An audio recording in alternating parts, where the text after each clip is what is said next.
Sempat menyandang mata uang paling perkasa di kawasan Asia, kini rupiah lemah tak berdaya. Bahkan kini posisi rupiah tinggal selangkah lagi untuk mencetak rekor terpuruk sepanjang masa.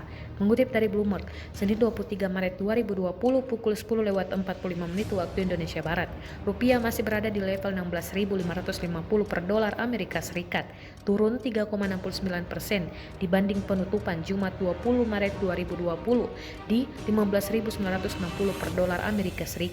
Selangkah lagi rupiah mengincar rekor terburuknya sepanjang masa yang sebelumnya dicetak pada 17 Juni 1998, yakni di level 16.650 per dolar Amerika Serikat.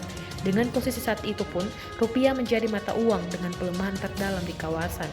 Sepanjang tahun ini, mata uang Garuda tersebut sudah anjlok 19,35%, mengingat pada 31 Desember 2019 lalu, rupiah masih tenang di posisi 13.866 per dolar Amerika Serikat.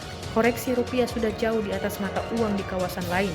Lihat saja, won Korea yang sebelumnya menyandang mata uang dengan pelemahan terdalam, kini ada di level 1.277,57 atau turun 10,53% secara year to date.